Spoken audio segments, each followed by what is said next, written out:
dibongkar pasang untuk orang berkulit hitam. Slave Bible. Tahun 1897 untuk orang-orang kulit hitam di Amerika Latin. Kitab-kitabnya di diskon, banyak diskon, banyak yang nol.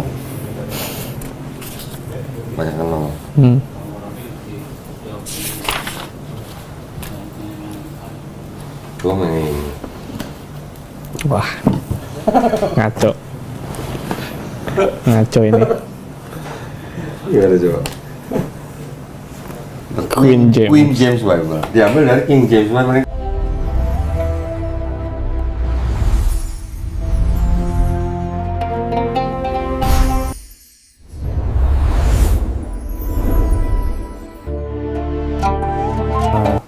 Pertanyaanku, kalau misalkan ini disangkal Roh Kudus nggak ada dan itu suara siapa? Oke. Kalau di Islam, ini gua balik sedikit ya, mundur sedikit ya. Di Islam kita mengenal sosok yang disebut dengan iblis. Iblis itu dulunya adalah dari bangsa jin, dan dia bersama dengan malaikat-malaikat yang lain, dia adalah sosok yang ibadahnya paling kencang pada Allah SWT. Ketika dia disuruh sujud kepada Nabi Adam AS, dia nggak mau, dia jatuh menjadi iblis disebutnya kan. Iblis ini sebenarnya istilahnya udah dihukum, tapi dia minta perpanjangan waktu. Perpanjangan waktunya sampai kapan? Sampai kiamat, karena dia ingin menyesatkan manusia. Iblis dan bangsa jin yang memang yang kafir, memang mereka adalah makhluk-makhluk yang jahat dan ingin menyesatkan manusia. Sekarang kalau lu tanya begitu, kalau jawaban dari pandangan gua, karena gua juga nggak percaya Roh Kudus pribadi Tuhan, jawaban gua cuma bisa ngomong apa? Bisa jadi bisikan-bisikan itu adalah suara-suara dari jin. Gitu aja. Kalau emang itu suara iblis atau suara jin, kenapa juga ada kesaksian kayak ketika dia berdoa dia disembuhkan, dan juga suara-suara itu maksudnya omongannya itu baik semua. Di Islam bahkan salah seorang sahabat Nabi pernah diajarin ayat kursi sama jin ya. Jadi kalau namanya pihak yang mau menyesatkan, dia bisa pakai cara apa aja, bisa dengan cara yang kelihatannya baik. Lu misalnya contoh nih, gue pengen lu menyembah A yang bukan seharusnya, gue kasih tahu lu dengan cara-cara yang kelihatannya baik, tapi sebenarnya yang lu sembah tuh bukan penciptaan lu gitu. Bisa nggak?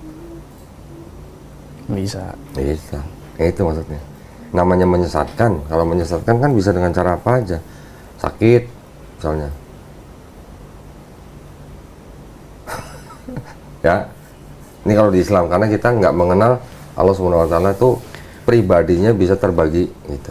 Berarti kalau di Islam juga nggak mempercayai kalau kita bisa berbicara, Tuhan bisa berbicara langsung ke kita, Allah gitu. Nah, kalau di Islam kita taunya Allah SWT itu berkomunikasi kepada orang-orang pilihannya.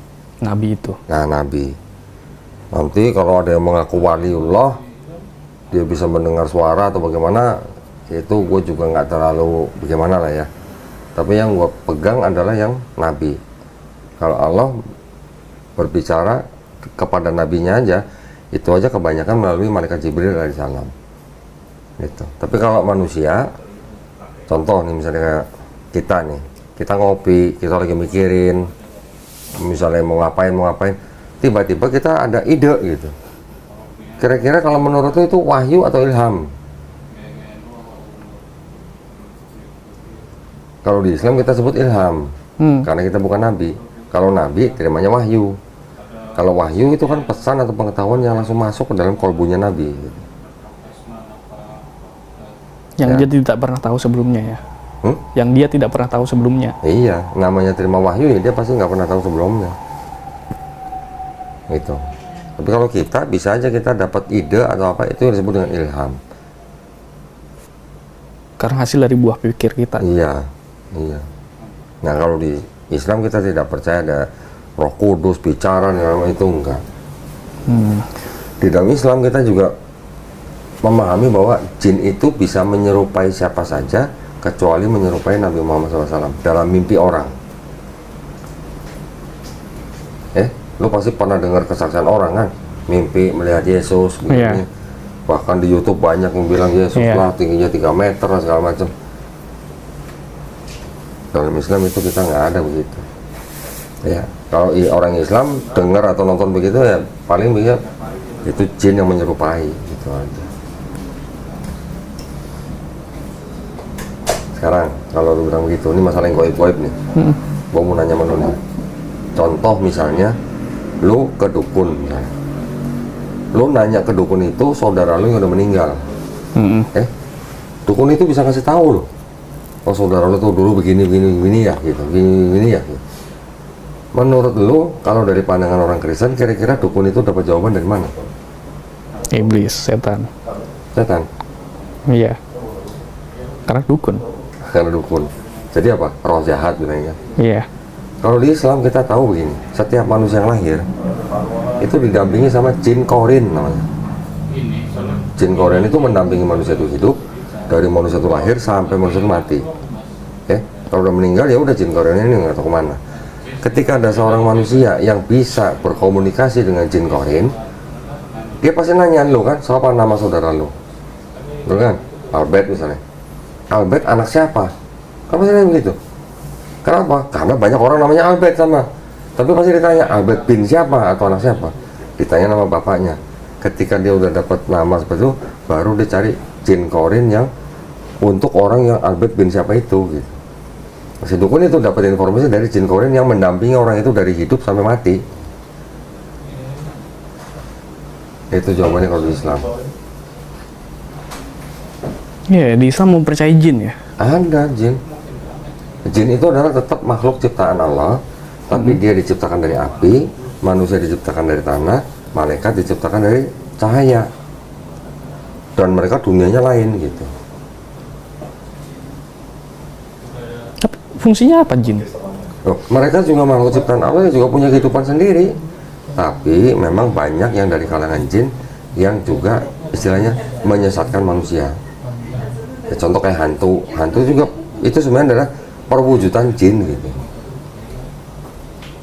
Kalau setan lain lagi. Setan itu di Islam sebenarnya sifat jahatnya gitu, bukan makhluknya. Jadi setan juga bisa ada di dalam manusia ketika manusia punya sifat jahat. Setan itu sifatnya, jin itu makhluknya. Nah, dedengkotnya jin itu iblis.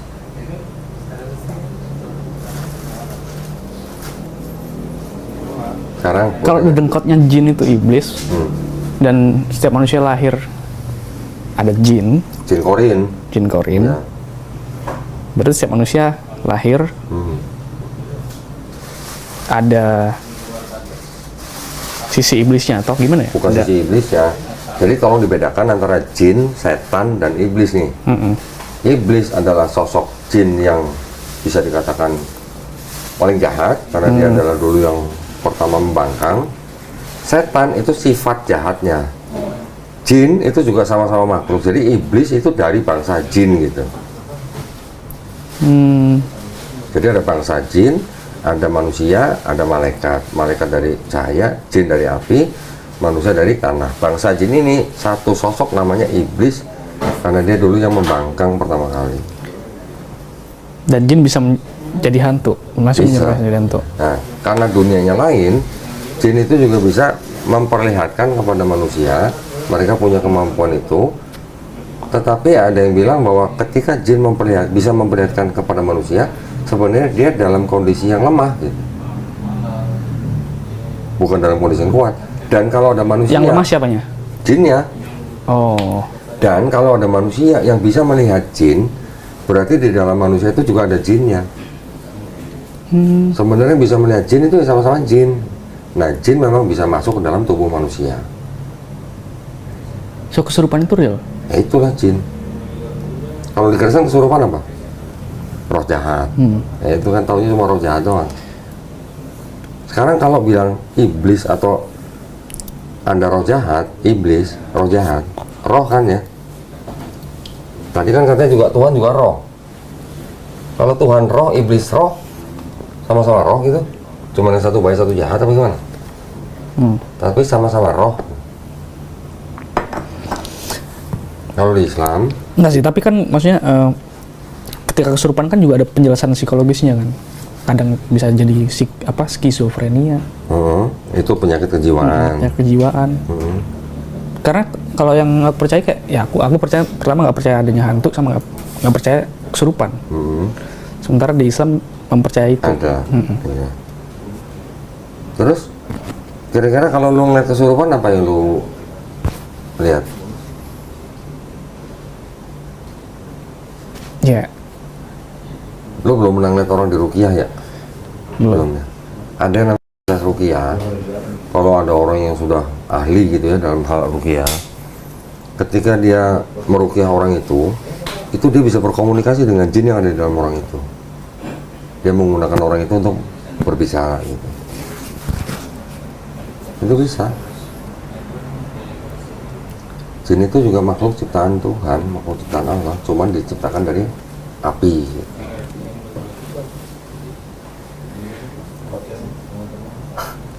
Kalau lu belum percaya, ya lu mungkin coba sekali-sekali lihat orang yang diruqyah kayak gimana. Kalau kayak debus gitu lu percaya nggak? Debus. Katanya ada penjelasannya kayak yang dilakuin sama limbat kan. Itu kan sulap, bukan? Kalau limbat pas sulap bukan debus kayaknya. Debus yang di Banten tuh. Yang bener-bener istilahnya apa ya? Sampai itu kan kebanyakan juga gitu. udah didibang sama pesulap merah. Kayak debus? Iya. Emang debus pernah? Wah, kayaknya belum ah.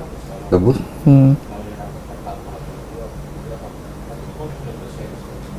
Kayaknya belum ah kalau debus. Yang benar-benar melibatkan jin gitu. Ya. Yeah. Kalau yang di Debang itu kan yang dukun-dukun.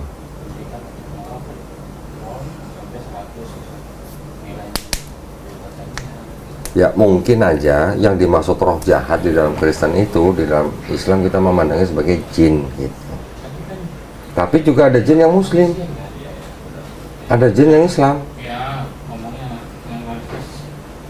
Cuman gua nggak mau pelajari hal-hal gituan lah, hal-hal gitu lah.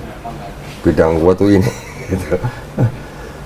Nanti kalau lo butuh yang lebih jelas tentang jin, gua ada ustadz yang bisa jelasin lebih dalam.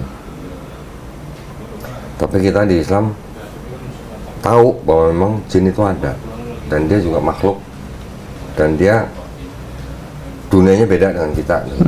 Karena aku nonton nih kayak ada perjalanannya Panji Pragiwaksono yang dia diajak sama si Zawin untuk ke Gunung Kawi.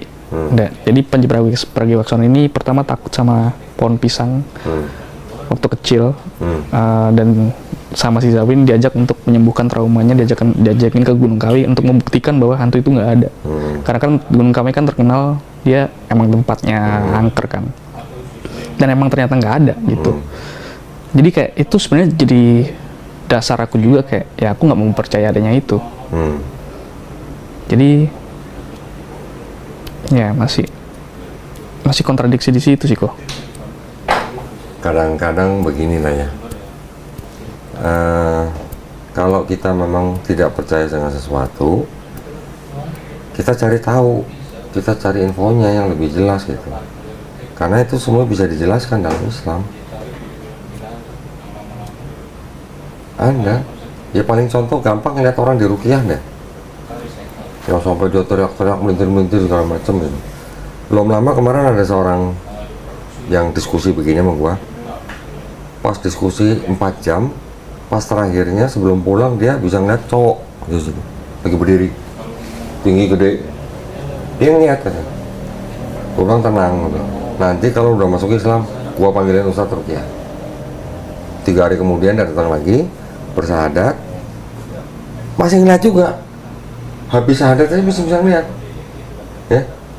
Habis itu gue janjian sama dia, lu datang ke sini hari ini tanggal sekian, gue panggilin ustadz yang bisa ruqyah. Di ruqyah di ruang tamu depan. Waktu di ruqyah udah teriak panas segala macam lah. Selesai di ruqyah, seminggu kemudian gue tanya orangnya lagi, sekarang lu masih bisa ngeliat nggak? Enggak.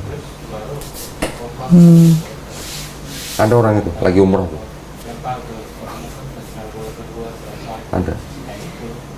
Orang Kristen tuh yang bisa ngeliat awal kardus.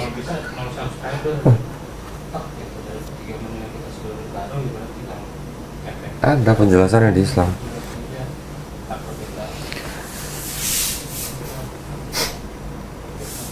Kalau masalah gitu, ini kan sebenarnya di luar daripada teologi sebenarnya. Iya. Ya kan? Itu menanti aja. Ya. Gue juga nggak bisa buktikan di sini sekarang menghadirkan jin, gue nggak bisa gitu. Kalau gue bisa menghadirkan baru lu percaya, kan bukan begitu juga gitu caranya. Masalah itu bukan masalah teologi, yaitu nanti aja. Sekarang yang penting konsep ketuhanan dan konsep keselamatan apa yang Valen mau ikutin gitu aja. Apa kalau mau percaya jin kalau udah ngeliat jin gitu? Ada nggak manusia yang kayak ya emang dia nggak bisa ngelihat jin aja? Ada, gua nggak pernah lihat. Ada, Ya, gue juga nggak yang pernah. lihat. Hah? Iya sih, gue juga nggak pernah sih. Gua nggak pernah lihat juga. Ada juga orang yang bisa ngelihat katanya. Apa kita mau bilang orang itu bohong? Seperti kok enggak gitu. Ada orang yang bisa ngelihat, ada orang yang nggak bisa ngelihat. Makanya tadi gua bilang orang yang bisa ngelihat berarti di matanya juga ada jin. Kayaknya karena hanya jin yang bisa ngelihat jin gitu. Nah, jin itu bisa menyerupai apa aja. Gue juga nggak usah ngeliat, gue dari kecil nggak usah ngeliatnya. Ada teman-teman gue bisa ngeliat ini, ngeliat itu. Ya udah biarin aja. Tapi kok Doni percaya adanya jin? Percaya ada jin. Ya karena ada orang bisa kesurupan, ada orang bisa diruqyah. Dan itu bukan yang pura-pura. Karena gue pernah bawa orang, temen gue bawa orang ke Habib gue, almarhum, diruqyah sama Habib gue. Oh itu orang bisa melintir-melintir. Ketika udah selesai gue tanya, lu gimana tadi, inget? Enggak inget. Dan gue kenal orang itu baik, kenal baik. Bukan orang yang bisa pura-pura kayak begitu gitu.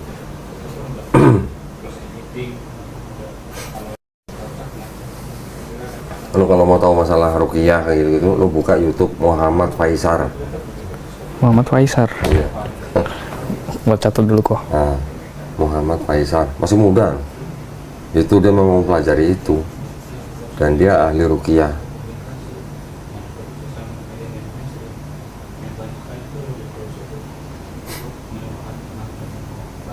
Tulisannya Faisar. Faizar, Zar pakai Z. Faizar.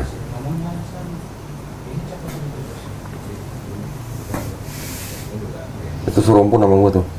Muhammad Faizar tuh. Karena apa? Karena bahasanya ngapak. Ya, tapi maksud gue gini, balik lagi. Kalau masalah gaib itu adalah bukan masalah teologi. Ya. Kalau untuk mencari sebuah agama yang pantas diikuti, ya standar yang paling tinggi adalah konsep ketuhanan dan konsep keselamatan. Itu dulu aja.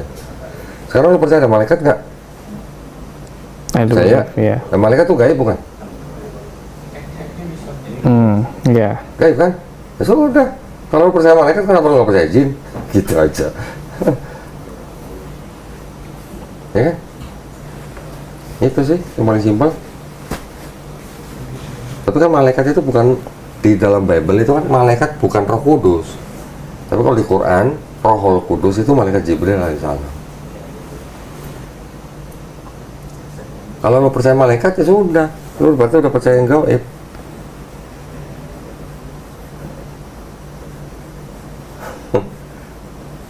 Buktinya lo nggak pernah ngeliat malaikat kan, tapi lo percaya kan? Ya sudah, sama aja. Nah, lu percaya kalau di Bible kan ada sosok Lucifer. Nah, itu kan siapa? Iblis kan itu kan. Nah, sudah. Bahkan lu pernah baca nggak? Setan atau ya disebut anak-anak Allah itu adalah udah dikatakan ya setan-setan, ya kan? Disebutnya anak-anak Allah juga loh di sini.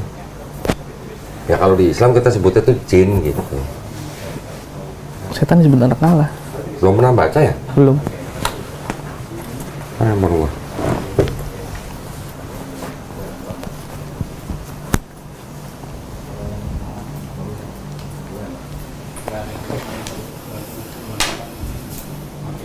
Lu nggak pernah baca di Bible yang anak-anak Allah itu apa berhubungan dengan manusia?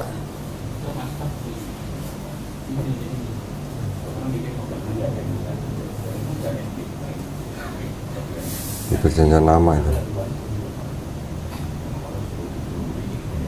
Kira-kira ini siapa? Kejadian 6 ayat 2. Maka anak Allah melihat bahwa anak-anak perempuan manusia itu cantik lalu mereka mengambil istri dari antara perempuan-perempuan itu siapa saja yang disukai mereka. Siapa kira-kira? Malaikat bukan?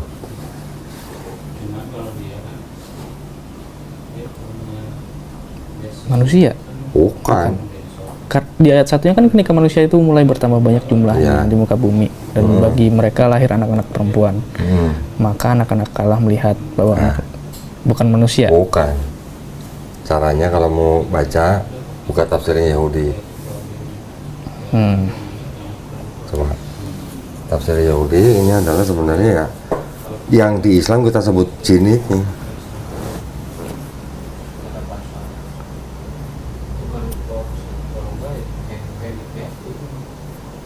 Kejadian berapa tadi? 6 ayat 2. The divine being. The divine being, Manusia bukan? divine being. Bukan dong. Nah. Makhluk gaib juga. Tapi bukan malaikat. Ternyata di Yahudi percaya, cuman sebutannya beda gitu aja. Kita sebutnya di Islam jin, di sini sebutnya gitu, anak-anak Allah. Nah, perusahaan udah pakai kitab Yahudi terus nggak percaya ini gitu. Iya. Tadi omelin sama orang Yahudi loh. Lu udah pakai kitab gua tapi nggak percaya semuanya gimana? Yang terjadi tuh begitu memang sebenarnya. Kristen menggunakan kitab Yahudi tapi menafsirkan dengan kacamata pagan. Nah, gitu.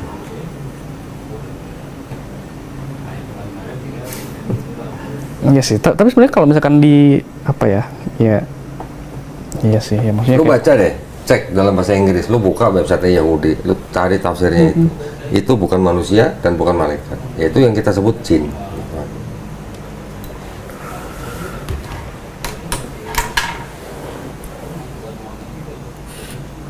Untung gue bisa jawab ini. Gue inget ada anak-anak Allah.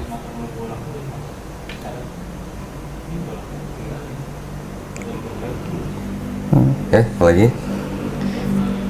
Cuman kayak secara logika aku kayak nggak masuk artinya setan, artinya gimana? Karena tubuh lu memang nggak berbakat bisa ngelihat, berarti memang di dalam lu memang nggak ada jin.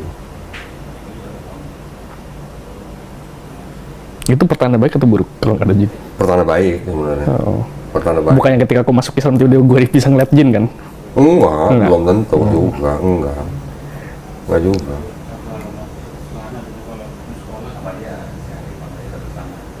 Enggak. Ya udah bakat. Nah, gua selama sekian puluh tahun juga nggak pernah bisa ngeliat begituan waktu masih Kristen. Gitu. Setelah gua masuk Islam juga nggak pernah ngeliat juga. Gitu.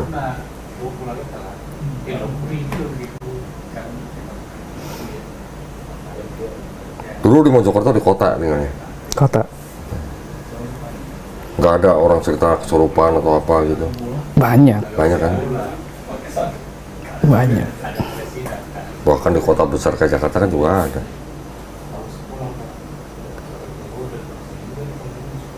Katanya kalau orang kesurupan cara nyembuhnya gampang katanya. Pakai apa? Dilempar kolam renang aja. Sembuh ya? Sembuh dia.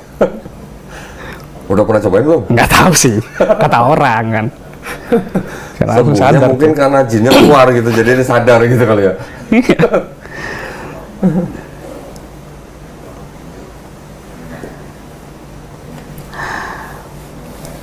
Oke, apa lagi? Udah sih. Apa yang kira-kira lu mau tahu dari Islam yang lu masih agak ragu gitu?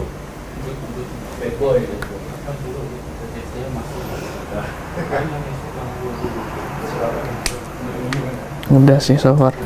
Udah? Cukup? Cukup. Ismail, Ishak udah? Semuanya Udah. udah. Padahal jelas ya kronologinya ya. Hmm. Ya tapi ya karena khotbah ya begitu jadi. Di dalam Islam kita ada rukun iman. Beriman kepada Allah SWT, beriman kepada malaikat-malaikatnya, beriman kepada kitab-kitabnya, beriman kepada nabi-nabinya, beriman pada hari akhir, dan beriman pada qada dan qadar. Qada dan qadarnya takdir. Takdir ada yang mutlak, ada yang diusahakan. Lu orang Cina kan? Lu percaya setiap manusia punya roh? Percaya. Roh. Ada. Ciptaan siapa? Allah, ya. Allah. Kita kan nggak bisa hidup tanpa roh kan, gitu kan? Roh kita sebelum lahir, kayak lu nih, sebelum lahir, roh lu bisa milih nggak lu lahir jadi orang Cina? Enggak. Nggak bisa. Berarti udah takdir, takdir mutlak. Umur lu udah ditentuin, rezeki lu udah ditaker, rezeki lu nggak mungkin ketukar sama gua. Itu takdir mutlak. Dan roh yang kita dulu sebelum lahir, itu dulu kita sudah pernah diambil ikrar atau syahadat. Ditanya sama pencipta kita, siapa Robmu? Gitu. Roh kita dulu udah pernah menjawab, Rob kita adalah Allah SWT. Jadi seperti bersyahadat gitu. Nah, kenapa Allah melakukan itu? Supaya nanti pada hari kiamat kita nggak bisa ngeles. Kita udah pernah berikrar. Ya. Dan ketika sudah dilahirkan jadi manusia, kita udah dibuat lupa kita pernah berikrar. Nah, kalau orang lahir di keluarga Islam, dia bisa memelihara ikrar itu, la ilaha illallah. Gitu. Tapi kalau kita lahir di keluarga yang bukan Islam, udah kita lupa, kita nggak la ilaha illallah gitu. Nah, ketika kita mendengar Islam, kita mau sampai memeluk Islam, terus kita bersyahadat, sebenarnya kita sedang mengulang ikrar dulu waktu kita masih roh. Itu dari Quran surat Al-A'raf ayat 172. Kalau doa, Kenapa? doa kan kalau misalkan di agama Kristen kan bisa pakai bahasa apapun. Kalau di Islam, apakah bisa juga diterapkan? Kalau yang doa sama? pribadi, silakan mau pakai doa apa bahasa apapun. Tapi kalau sholat ada bacaan dalam bahasa Arab, Dan itu wajib ya? wajib.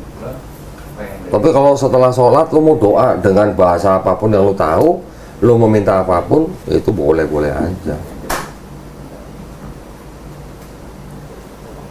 Boleh banget.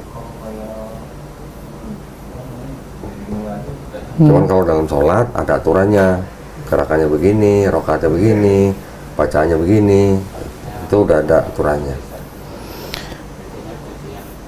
Kenapa? Supaya orang Islam dimanapun sholat yang dibaca sama.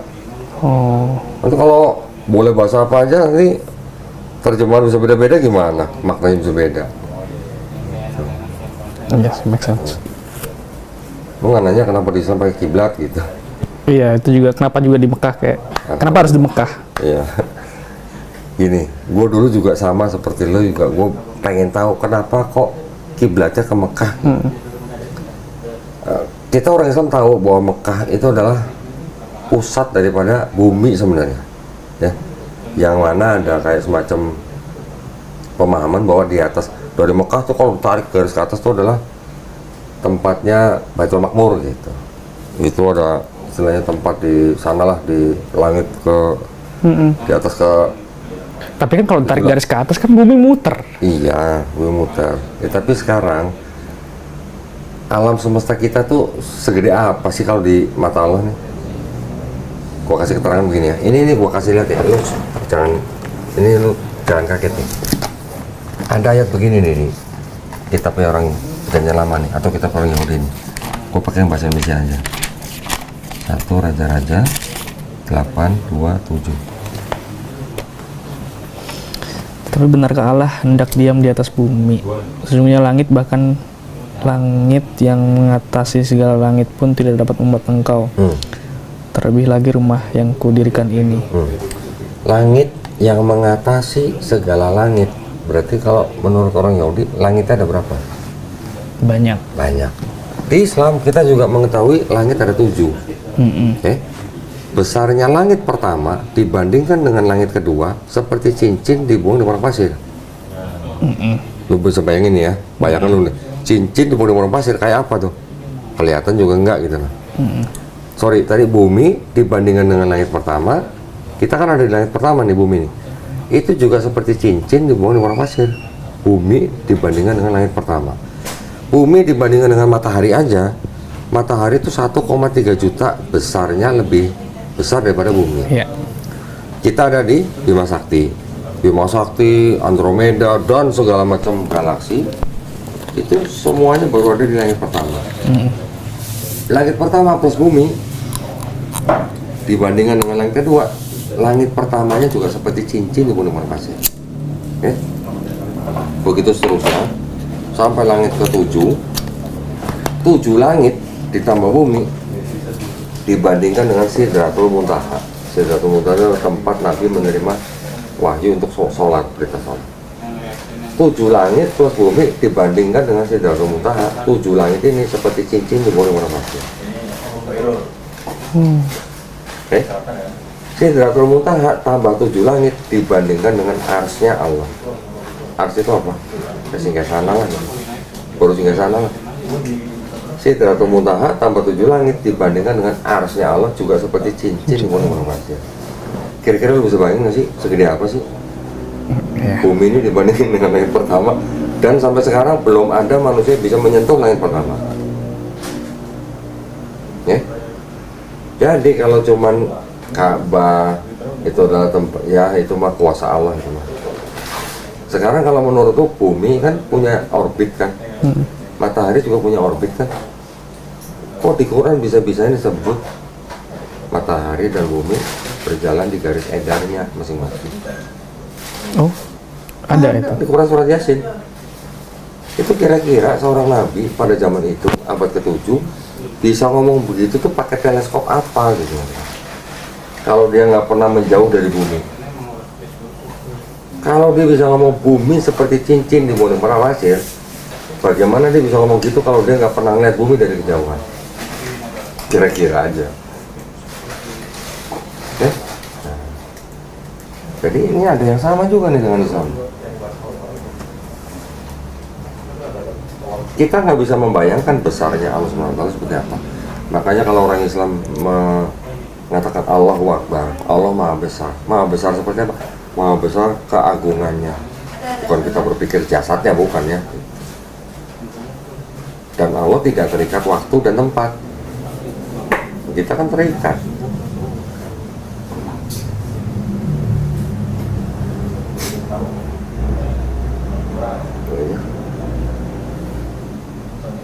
Yang bikin gue tuh nggak bisa menentang Quran tuh karena Quran ada ayat-ayat yang sesuai dengan sains zaman sekarang. Sainsnya ngikutin Quran. Tapi Ka'bah bisa dihancurin nggak? Maksudnya bisa. Kalau mau dihancurin bisa aja. Secara fisik gitu bisa. Dulu pernah direnovasi. Pernah kebanjiran juga. boleh itu? Boleh apa? Maksudnya kayak kan itu tempat kudus, suci kan. Kalau dihancurin, kenapa? dibuild lagi?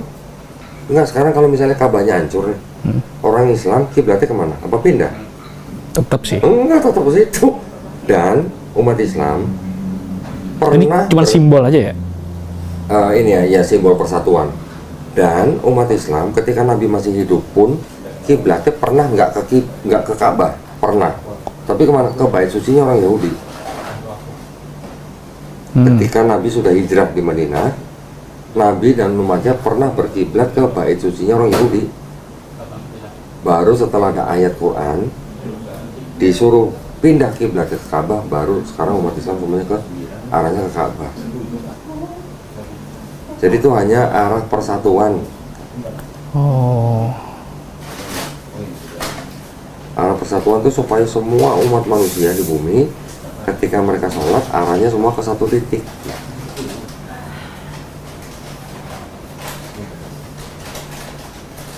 Kristen ada nggak kiblat? Nggak ada. Yahudi ada nggak kiblat? Nggak tahu. Ada. Itu bait suci. Bait suci ya? Bait suci yang udah hancur yang tinggal tembok ratapan. Itu kiblat mereka. Kenapa Yahudi ada kiblat, Islam ada kiblat, kenapa Kristen ada kiblat? Kira-kira ciri-ciri atau salah satu ciri-ciri agama monoistik itu punya kiblat. Ya, gua di titik ini sih udah, ya aku udah nggak percaya sama ini sebenarnya. Ya, jadi kayak ya di titik yang sekarang ya mungkin aku percaya sama sama Allah, ada sesuatu yang supernatural yang memang kita nggak bisa jangkau lah, logika kita nggak bisa jangkau. Cuman ya kayak apa ya,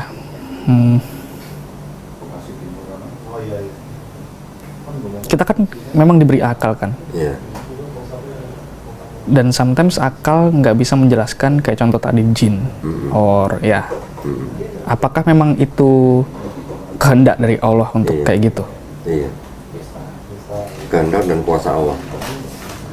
Karena ada ayat juga di Quran, manusia dan jin itu diciptakan untuk apa? Untuk beribadah. Tujuan diciptakan tuh untuk beribadah pada Allah SWT.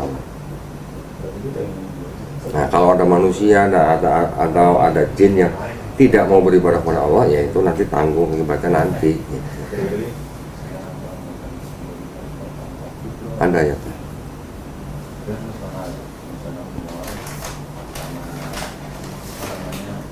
Tapi yang paling penting sebenarnya kalau menurut gue sih sekarang gini, Valen sudah percaya ada sosok supranatural yang maha kuasa sebagai yang kita sebut Allah SWT. Sudah beriman pada ini, sudah mengimani kepada Nabi Muhammad SAW. Udah muslim. Muslim itu artinya orang yang berserah diri kepada penciptanya. Itu definisi yang paling gampang.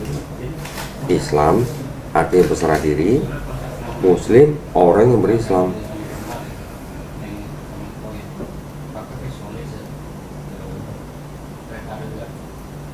Sudah percaya dengan Nabi Muhammad SAW, mengimani, udah Muslim.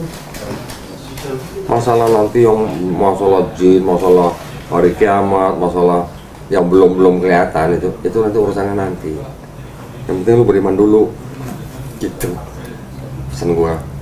Kalau lu udah lari-lari kayak eskatologi mah lu mau jadi namanya iman. Nah itu namanya iman.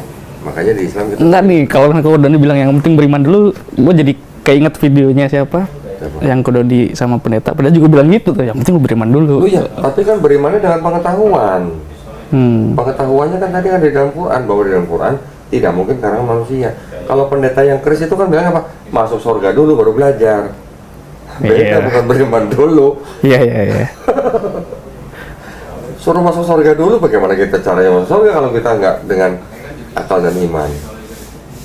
Akalnya itu, iman penting, tapi akalnya juga penting. Jadi gue masih berani bilang bahwa di dalam perjanjian lama dan perjanjian baru, khususnya yang Matius sampai Yohanes yang ada cerita dan ajaran Yesus, gue masih berani bilang di dalam sini masih ada kebenaran, cuman bercampur dengan kebatilan. Atau dalam satu kitab inilah masih ada kebenaran yang masih ada yang sesuai dengan Quran, tapi bercampur dengan kebatilan.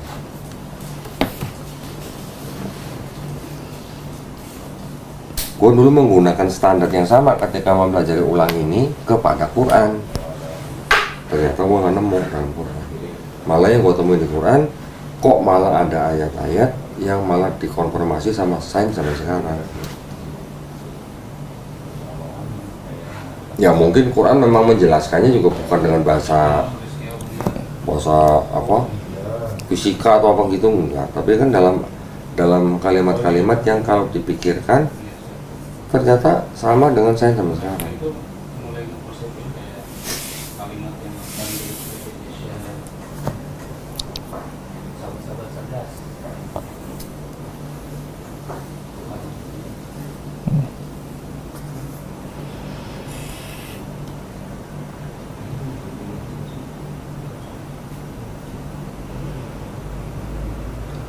Di Quran ada yang begini, Quran surat Al-Hajj ayat ke-77. Ya ayyuhalladzina amanu ruk'u, wahai orang beriman, rukuklah.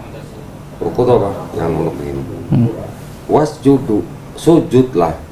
Wa'budu rabbakum, beribadahlah kepada Tuhanmu. Itu ayat diberikan kepada Nabi Muhammad SAW, disuruh ruku, disuruh sujud, disuruh beribadah. Yesus di situ juga ada ayatnya, sujud. Matius 26:39. Nabi-nabi sebelum Yesus juga pada sujud. Kejadian 17:3 Abraham sujud. Keluaran 3:48 Musa sujud.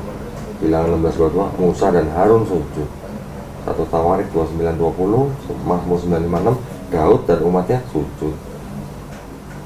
Nehemia 8:6 Ezra atau Uzair, kita tahu Nabi Uzair AS sujud. Yosua 5:14 Yosua sujud. Ayub 1:20 Ayub sujud. Yeremia juga ada. Yeremia berapa? 7 atau berapa? Yeremia juga sujud. Kira-kira kalau Nabi Muhammad SAW disuruh sujud, Yesus sujud, Nabi-Nabi semua sujud, ini kira-kira nih menganut agama yang sama atau beda? Sama. Tuhannya sama nggak kira-kira? Sama.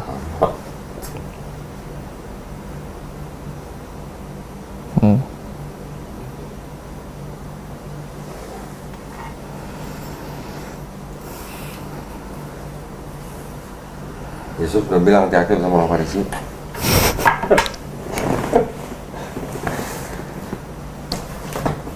Malah ngikut orang Farisi.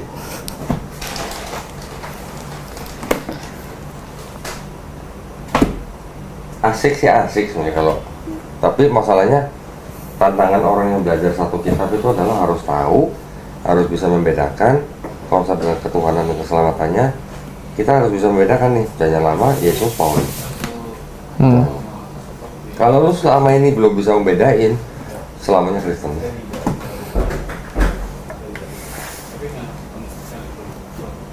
Aku belum kasih lihat ini.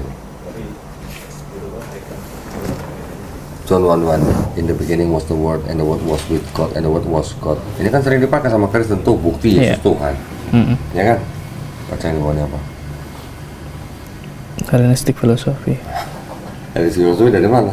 Yunani.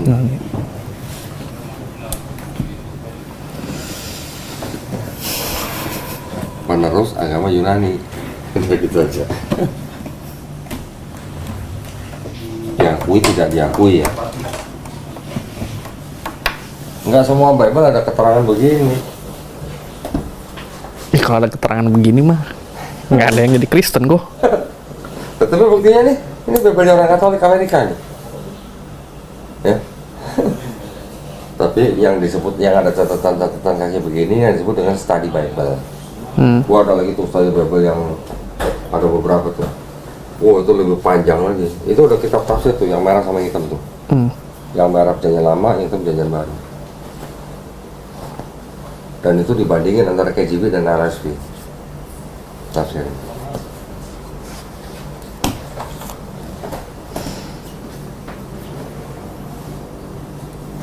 Karena kalau kitab yang begini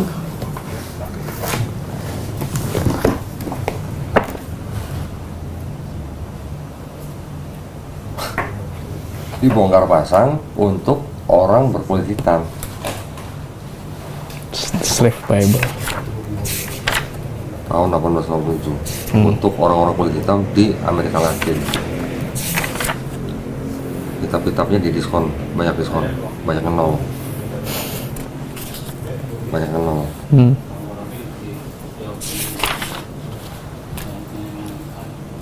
Belum ini.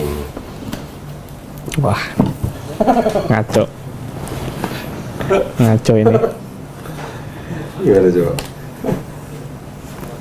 Queen James Bible diambil dari King James Bible. Mereka dulu baca Queen James ternyata seorang bisex, walaupun dia punya istri tapi dia gay.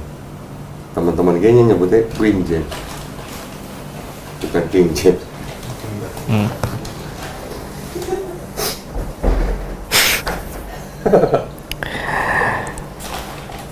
Jadi di gereja lain juga dituntutin begini, dibuang ke tempat sampah.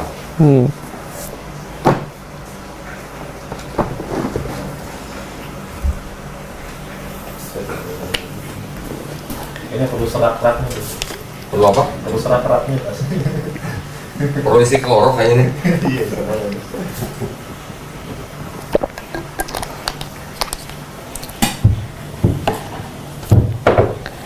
Ini kita belum ngomongin nubuat nih ya. Tapi kalau ngomongin nubuat panjang lagi lah. Dan gue punya kitab-kitab tafsir orang Yahudi. Bahwa di dalam kitab Yahudi itu tidak ada sama sekali tafsir untuk Yesus. Untuk Yesus ya. Nggak ada. Kenapa bisa jadi kenapa bisa jadi dianggap ada nubuat untuk Yesus di dalam yang amat? Karena terjemahannya yang bahasa Yunani sudah diubah sama yang tadi Bapak gereja itu. Sudah.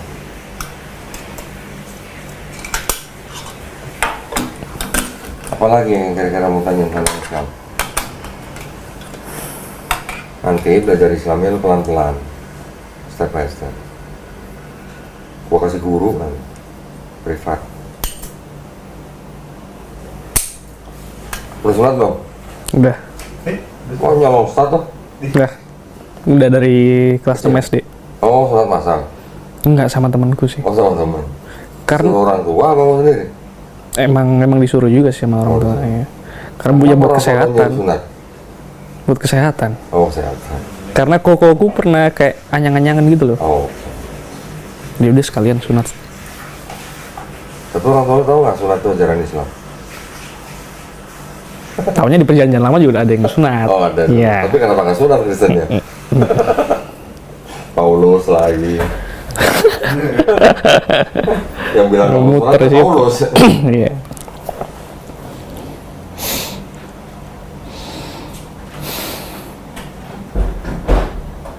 Apalagi Islam? Gimana cara kok Doni sekarang udah nggak makan babi kan? Enggak. Gimana caranya? Nggak pakai cara apa-apa. Nggak pakai cara apa? Begitu gua syahadat, gua udah nggak ada rasa pengen makan babi. Nggak tahu kenapa.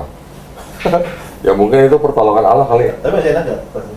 Loh, kalau ditanya enak nggak? Enak. Enak. Tapi sapi. Ditanya enakan babi apa sapi? Enakan babi. Babi. Loh bener, gua ngomong bener. Karena gua pernah ngerasain kan. Tapi ditanya pengen lagi nggak? Enggak, udah. Sama sekali udah enggak. Oh berarti masih move on nih. Masih nih kayaknya. Iya, masih. Belum move on dari babi ya kayaknya. Belum bisa lepas ya. Apa sih favorit lu? Samcan apa apa? Samcan. Oh samcan. Garing tuh. Oh ini. Waduh, Rio punya. Oh ini. Lu udah pernah belum? Belum. Oh belum. Gua sekba pernah sekba. Oh sekba. Gua malah nggak doyan sekba. Dulu malah nggak pernah makan sekba.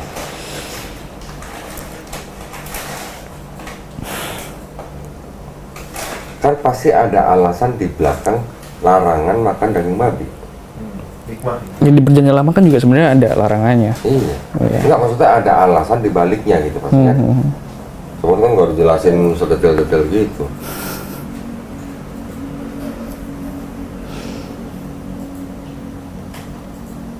Aku tertarik belajar Islam lebih lanjut sih.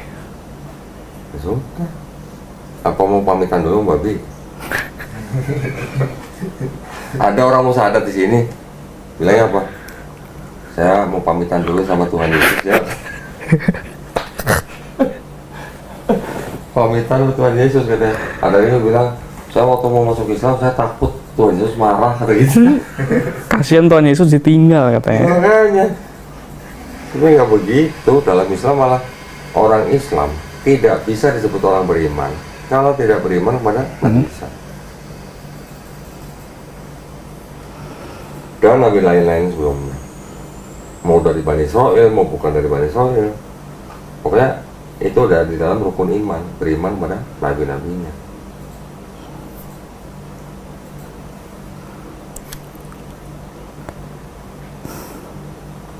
Sekarang kalau lu udah ketertarikan ke Islam, sedangkan mungkin lu masih ada apa ya, penolakan gitu,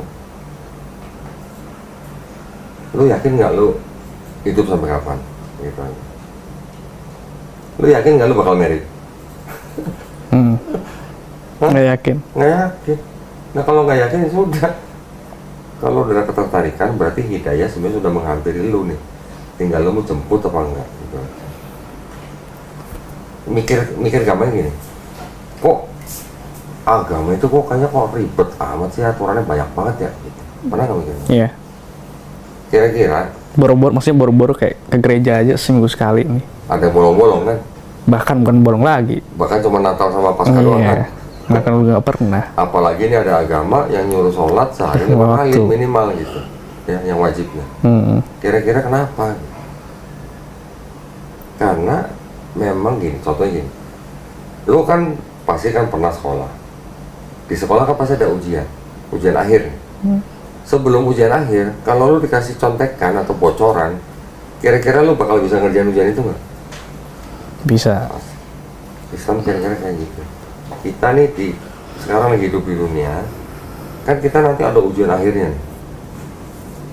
Lu dikasih contekan. Contekannya apa? Aturan dalam Islam. Kalau lu mau lulus ujian itu, lu udah dikasih contekan.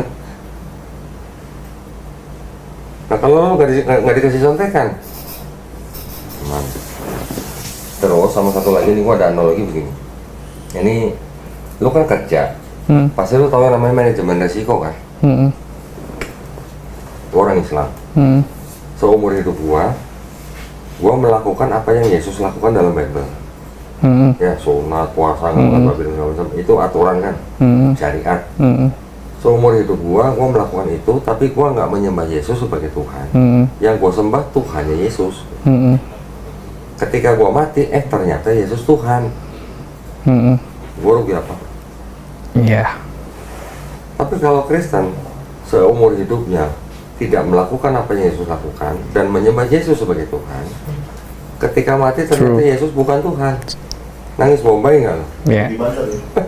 Kita dibalikin lagi jadi manusia kan?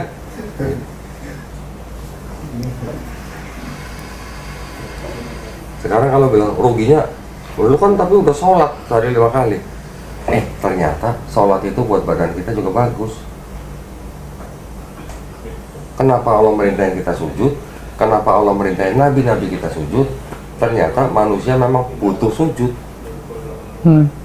Kok bisa? Otak kita itu kan memang mendapatkan darah dan oksigen dari jantung. Tapi kalau kita berdiri atau duduk begini, bagian paling atas ini nggak dapat darah dan oksigen secara maksimal. Bisa dapat darah dan oksigen secara maksimal hanya ketika kita sujud. Itu juga kata kedokteran. Bagi kalangan kedokteran juga ngomong begitu. Nah, Allah memerintahkan manusia kita sholat untuk mengingat Allah. Lu kalau bercanda sama temen lu nih sama Adam nih, Adam nepok paha lu nih, marah nggak? Enggak.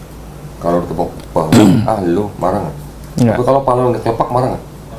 Iya. Kenapa? Kesel ya. Karena kepala kita bagian tubuh kita yang paling mulia kan. Iya. Nah Allah cuma minta lu buktiin lu menghamba ke gua nih dengan cara meletakkan kepala atau bagian tubuh lu yang paling mulia di tempat yang paling rendah. Iya. Sebagai bukti penghambaan kita kepada pencipta kita. Allah kenapa nyuruh nabi-nabi sebelumnya itu pada puasa? Kenapa Allah menyuruh umatnya pada waktu itu puasa? Kita juga disuruh puasa. Karena dengan puasa kita bisa meningkatkan iman dan takwa kita. Di dalam puasa ternyata puasa itu juga baik buat tubuh kita. Berarti yang ngasih perintah kan sudah tahu perintahnya itu baik buat kita sebenarnya. Iya. Orang kedokteran aja kalau ngeliat pasien begini, puasa ya gitu. Ya enggak?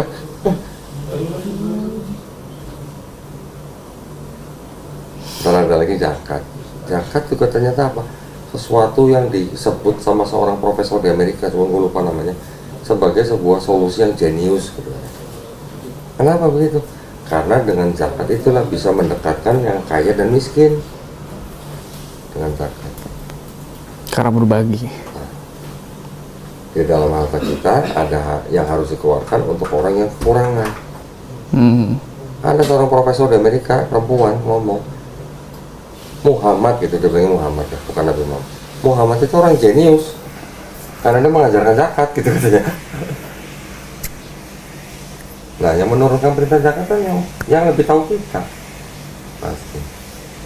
Pokoknya Allah SWT memberikan semua aturan itu supaya kita bisa hidup dengan manusia yang lain itu dengan dengan baik, tidak ada yang dirugikan.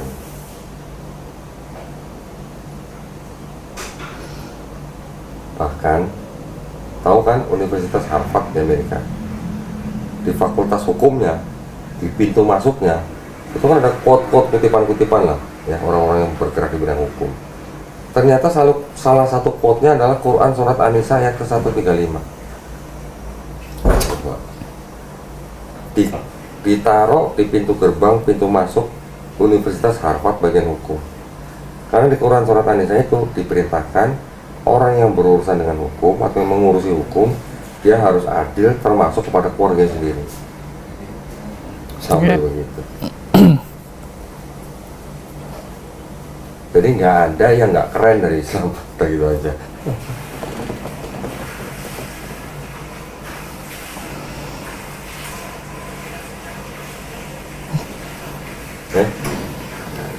Ya. Gimana? Nanti ada kita yang membina, membimbing, tenang aja. Ada yang ngajarin, sambil belajar pelan-pelan, hikmahnya ini apa, hikmahnya ini apa, hikmahnya ini apa. Kenapa kita disuruh begini-begini? Nggak lama. Kalau buat orang yang kayak Valen gitu mah, orang kota gitu istilahnya, bukan orang awam. Ya, aku pengen belajar Islam lebih lanjut sih kok. Mau belajar dulu atau mau beriman dulu baru belajar? Contoh gini, analogi lagi. Lu ketika mau masuk sebuah universitas, kalau pelajari nih, universitas ini keren, elit apa enggak gitu kan.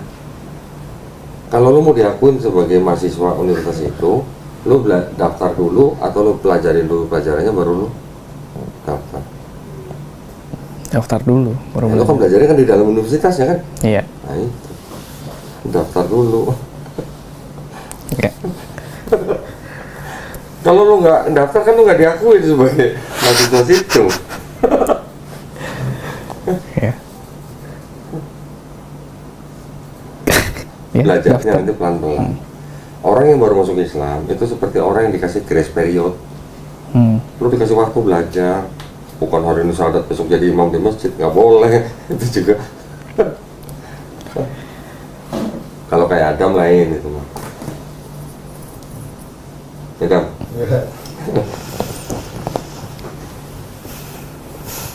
Mumpung kesempatan, kita masih dikasih kesempatan hidup, ada peluang dikasih kesempatan jemput hidayah, jangan dilewatin. Belum tentu kesempatan datang 2 kali. Setelah itu baru belajar.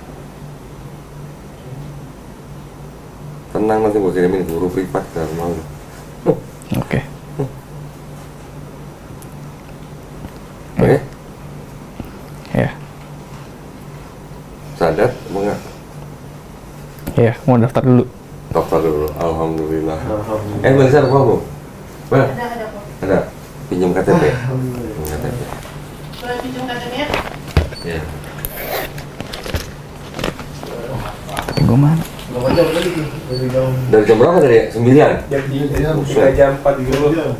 Udah mirip-mirip Ustaz Ferry. Iya. Mirip-mirip Ustaz Ferry. Iya, Ustaz Ferry kan di subuh. KTP-nya udah mau hilang ini. Iya. Kena Fotonya. dompet.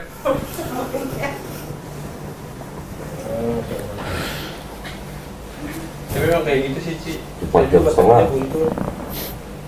Kayaknya kalian kali ya? Aku pengen belajar lebih lanjut kayak tentang ini sih kok. Apa? Oh gitu. Tadi kan ada 5 ya, apa? Yang kelima, 6 ya? Yang kelima itu apa? Syariat Islam. Syariat 5. Syariat. Yang 6 tadi, yang terakhir itu apa? Kodok. Kode kodar, iya. Itu rukun iman. Rukun iman. Nanti lu pelajari. Yang kelima itu apa tadi? Hari akhir. Hari akhir. Nah, aku pengen belajar hari akhir sih kayak. Nggak apa-apa. Ini kan sesuatu yang belum terjadi nih. Kita cuma disuruh mengimani bahwa itu ada, pasti ada. Di Quran nanti ada ayat yang menjelaskan tentang itu. Di hadis nanti ada lagi. Tenang.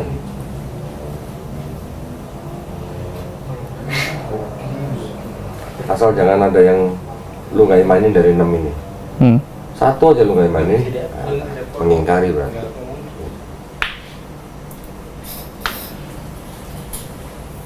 Oke, kita beres-beres dulu ya. Iya.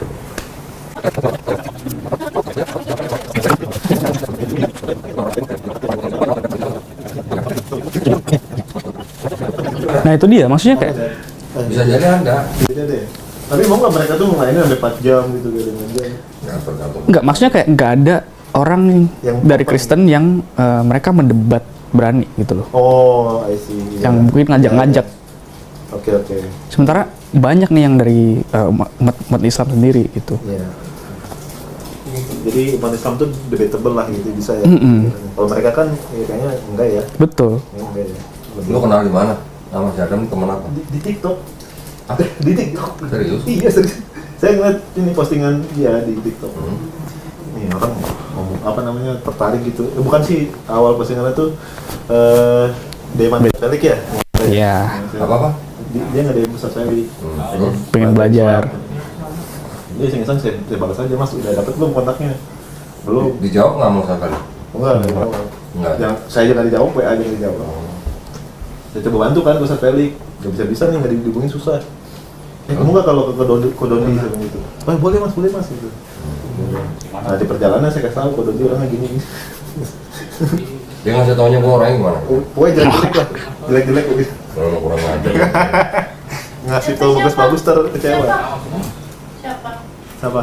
Ngasih tahu kode di Big Saya. Dia ini Adam. Saya kalau ngasih kode dia tuh jelek-jelek semuanya.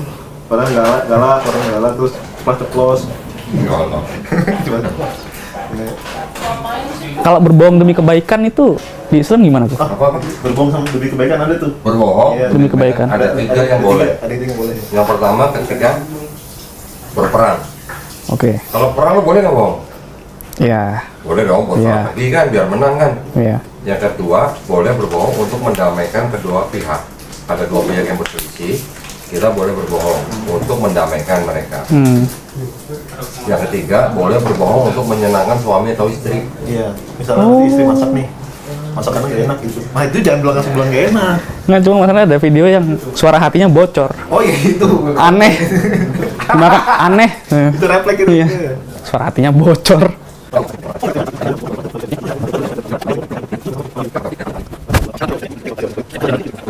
Ya, tapi Mas Kalian bisa percaya sama saya gimana aja? Saya aneh juga sih, orang kok bisa percaya sama saya, ini orang balas WA, balas ini. Ya kan ada yang berbuat baik ya. Oh iya, iya. Tapi ada juga Respon. yang nawarin beberapa. Ada beberapa, juga. iya. Tapi follow up-nya gimana? Hmm? Mentok. Mentok ya. Oke. Jadi kebetulan Mas Adam langsung. Oke, udah guys. Langsung ya.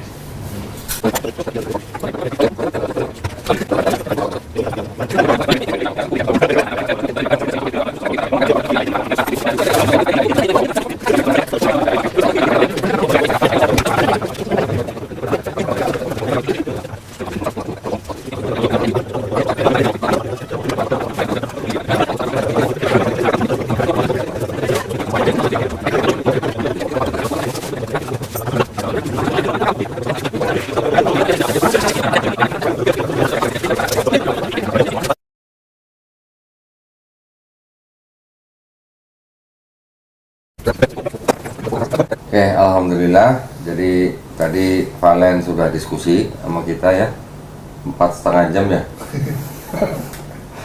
Udah break berapa kali tadi ya.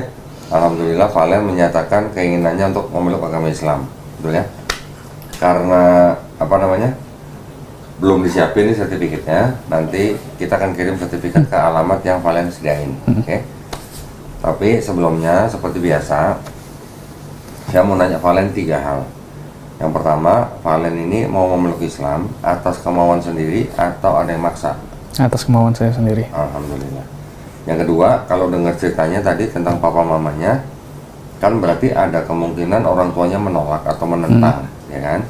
Saya hanya bisa menyarankan kalau orang tuanya menentang, Valen boleh menjawab, tapi harus dengan cara yang paling lembut, ya. Yang ketiga, di dalam Islam ada syariat, bersyahadat, sholat, zakat, puasa, naik haji jika mampu. Apakah Valen berjanji untuk berusaha sebaik-baiknya menjalankan syariat ini? Iya. Alhamdulillah. Berarti sebenarnya sudah tidak ada yang menghalangi Valen untuk bersyahadat, ya. Karena sertifikatnya belum siapin, kita langsung aja berjabat tangan. Kalian ikutin 2 kalimat syahadat yang akan saya ucapkan dalam bahasa Arab. Nanti kita lanjutkan dalam bahasa Indonesia. Sudah pernah dengar 2 kalimat syahadat? Sudah. Sudah ya? Iya. Sudah tahu artinya? Iya. Sudah, alhamdulillah. Oke, bismillahirrahmanirrahim. Asyhadu Asyhadu alla ilaha alla ilaha illallah illallah wa asyhadu anna Muhammadan Muhammadan Rasulullah. Rasulullah. Aku bersaksi Aku bersaksi tiada sesembahan tiada sesembahan yang hak yang hak selain Allah, selain Allah, dan aku bersaksi dan aku bersaksi Nabi Muhammad Nabi Muhammad adalah adalah utusan Allah. utusan Allah. Alhamdulillah, lu udah muslim, Len. Masya Allah. Thank you. Alhamdulillah. Alhamdulillah. Allahu Akbar. Ini kok belum udah. Istiqomah ya. Iya. Nanti belajar pelan-pelan. Iya. Ya, tenang. Nanti ada guru yang kita sediain. Oke. Ini ada paket yang udah disiapin. Alhamdulillah, 4 jam nggak sia-sia nih. Masya Allah. Ini ada beberapa yang kita siapin. Oh, banyak banget kok. Iya nih, waduh, kayaknya pakai spesial nih kayaknya. Sebentar ada yang tinggalan. Generasi bayi banget. Hah? Generasi bayi banget. Enggak.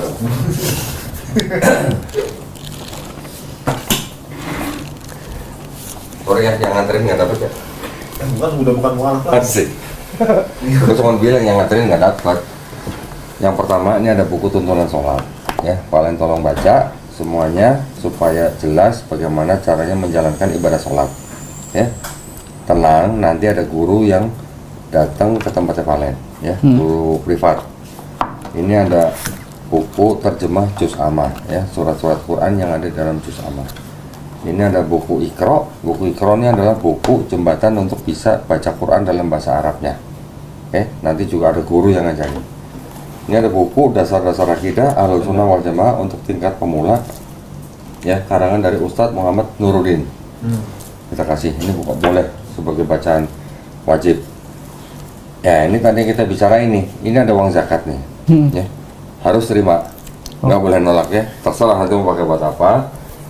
Jangan dilihat jumlahnya, ini memang kewajiban atau hukum di dalam Islam yang memang diperuntukkan, salah satunya adalah untuk orang-orang yang baru masuk Islam seperti Valen. Ya, tenang, nggak usah dilihat jumlahnya, nggak sampai 2 miliar. Kalau dompet jangan. Ya, nanti untuk praktek sholatnya, gua kasih contekan. Ada sajadah yang bisa dipakai buat nyontek. Ya, ada sajadah tapi ada bacaan sholatnya. Oh, ya. Oke. Nanti dulu sekolah nyontek nggak? Kadang. Dikit. Oh dikit. Tapi kalau sholat ke masjid jangan dibawa ini ya. Jangan pakai ini ya. Oh, oke. Jangan, nanti sebelahnya ikut nyontek juga. Ini di dalamnya, nah ini, wah, lain nih Quran ini. Tapi sebelum Quran ini ada sarung, ya. Karena udah sunat, berarti ini cocok buat sholat nanti ya. Ini sarung dari BHS Atlas. Nah ini Qurannya keren banget nih. Ada Quran persembahan dari Syamil nih, ya. Mushaf hafalan Al-Hifz. Nanti tolong dipelajari bagaimana adab seorang muslim memegang mushaf Quran, ya. Kalau mau pegang Quran untuk membaca dalam keadaan berwudu dan tempatkan Quran di tempat yang paling baik, ya. Jangan taruh sembarangan. Ya, juga jangan lupa nanti pulang mandi seperti biasa, tapi sebelum mandi berniat dalam hati. Ya, saya berniat mandi besar untuk menghilangkan hadas besar lillahi ta'ala. Ya, nanti bahasa Arabnya boleh cek di buku ini ada. Ya, sampai di sini ada yang mau tanya sebelum saya lanjutin? Enggak, udah. Cukup ya? Cukup.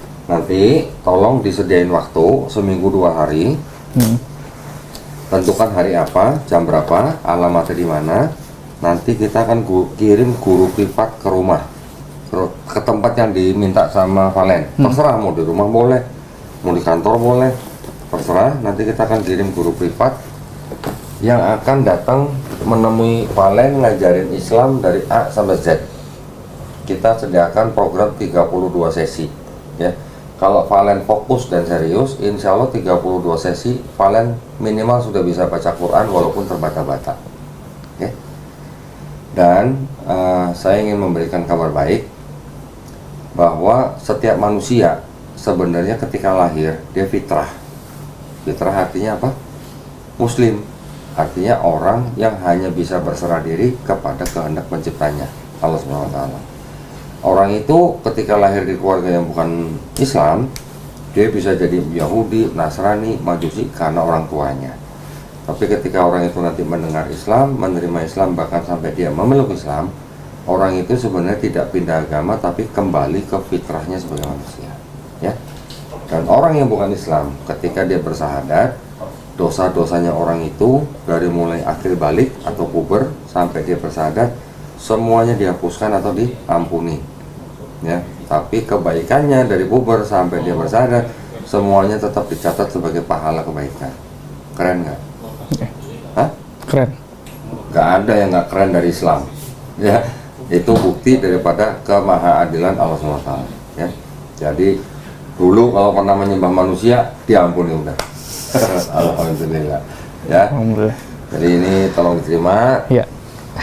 Karena tadi karena Valen sekarang nggak punya dosa, jadi seperti bayi nggak punya dosa. Kalau nggak punya dosa, berdoa insya Allah cepat dikabulin. Maka dari itu sekarang kita yang minta nih, kita yang minta kepada mu'alaf ini yang baru nih, Valen nih, tolong doain kita semua, ya, supaya apa? Supaya kita istiqomah dan husnul khotimah. Tapi juga jangan lupa doain papa mamanya, ya, doain papa mamanya supaya Allah izinkan mereka menjemput hidayah, ya. Doain juga para penonton di sini yang mungkin masih punya utang biar cepat lunas, yang sakit biar cepat sembuh, ya, yang belum punya jodoh biar cepat nikah. Ini juga belum punya jodoh ya? Amin. Udah. Oh, yang itu aminnya kencang banget itu. Alhamdulillah. Udah lapuk. Pokoknya doain kita semua, ya. Karena nggak punya dosa nih, makanya doanya insya Allah cepat dijawab. Baik, kalau gitu ada yang mau tanya? Udah. Cukup ya? Cukup kok. Nanti belajar step by step. Jangan khawatir, jangan seperti orang dikejar setoran. Nanti ikutin aja apa yang diajarin sama guru kita. Oke? Oke, jadi kalau gitu kita sama-sama juga berdoa. Mudah-mudahan Valen, saya dan kita semua ini dijadikan golongan manusia yang beriman dengan apa yang sudah diturunkan Allah SWT melalui Rasulnya, dan insya Allah kita dijadikan golongan manusia yang menjadi saksi keesaan Allah SWT, ya.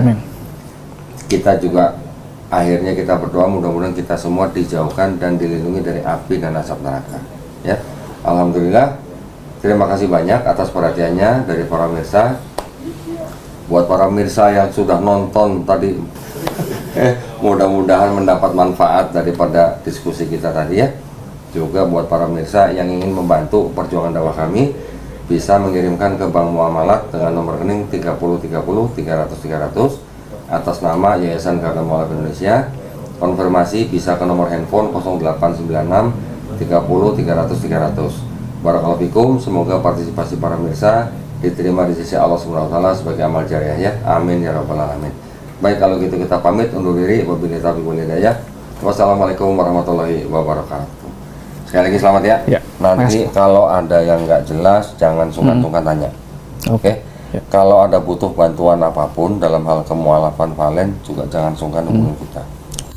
Assalamualaikum warahmatullahi wabarakatuh.